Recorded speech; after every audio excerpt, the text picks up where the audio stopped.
Oh, you'll like this one. So it's come out in the last 24 hours. There's been a lot of noise about Tyler Dibling. Yeah, from Southampton.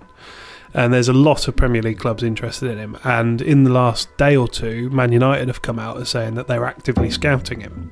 Okay. Apparently, so I've heard, from Amorim likes him to be that sort of right wing back. He's going to convert him, by the sounds of it. This isn't coming from Amorim, this is coming from journalists, but this is what I've heard. So I heard Goldbridge talking about him last night, because Man United are also looking at Trincao from Sporting. Used to play for Wolves in Barcelona. Winger, little fella. Yes, that's it. Rapid. Yeah, he's a good player, and he's played for Amorim before. And he was talking about, would you take Trincao for about 30 million, or would you go for Tyler Dibling for 45 million, which is what they thought it would be. Southampton have clearly heard all this noise from people like Liverpool and Manchester United, and they've put out today that they want £100 million for Tyler Dibling. They're never going. They can't get it. What? £100 million. But his stat. I mean, granted, Southampton currently are the lowest point-scoring Premier League team at this stage of a calendar season, right? But what's his stats? His dribbling is incredible. Like, I've seen him enough times now in highlights and actual gameplay. Yeah, he is clearly a very, very talented footballer. Very good ball carrier.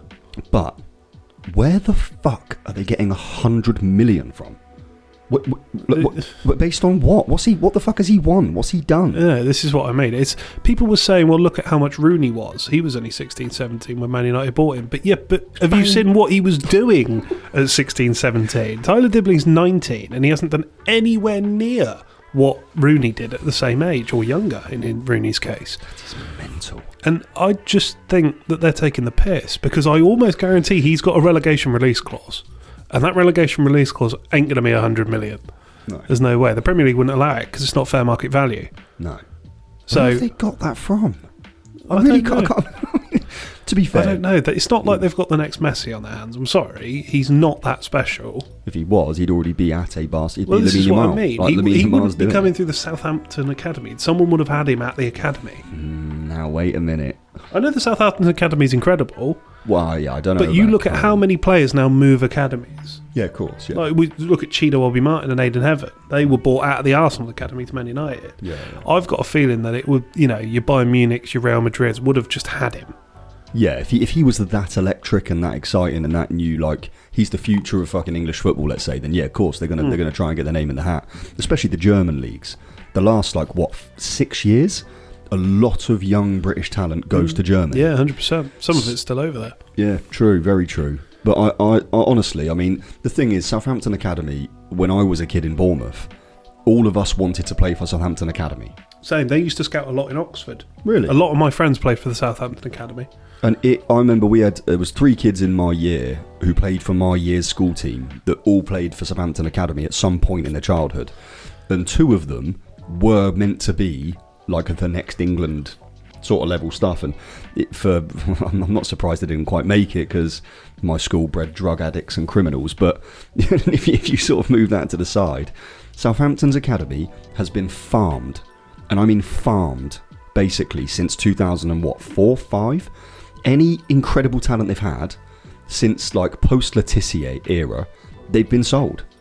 Bale, Walcott, honestly, the list is silly when you think about it, and you Alex start going through. Chamberlain and all that. Luke Shaw, Ward-Prowse, it is mad. Yeah. Lallana, the list just keeps going, and they clearly have an academy set up that breeds talent. Yeah, 100%. But 100 million, I think it just shows the delusional aspect of a lot of football nowadays. Tyler Dibling 20 years ago probably was a £7-8 million player. That's actually being very generous. Do you know what I mean? It was that, but that £7-8 million player is now 40-50 million.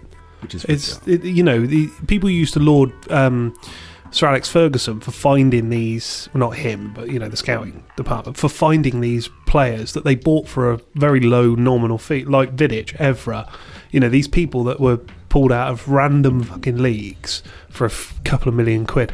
The problem is now is there's any youngster that shows any promise, they get a mixtape on fucking YouTube, they're on Football Manager in 5 minutes, they're in memes, they're on, you know, there's YouTube channels that will go, you know, Man United should be looking at this. Everyone knows who they are, and it artificially inflates them.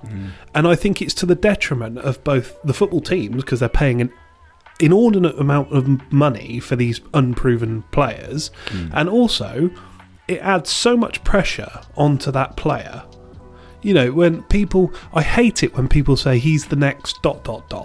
because immediately it puts a level of expectation in people's minds. Yeah. And you look at what it did to Martin Odegaard.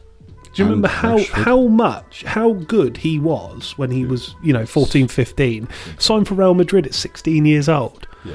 And Hendrick. And I think it set him back 6 years. I think by joining Real Madrid and having that hype at the level it was, everyone who knew anything about football knew who Martin Odegaard was. He was everywhere. Yeah.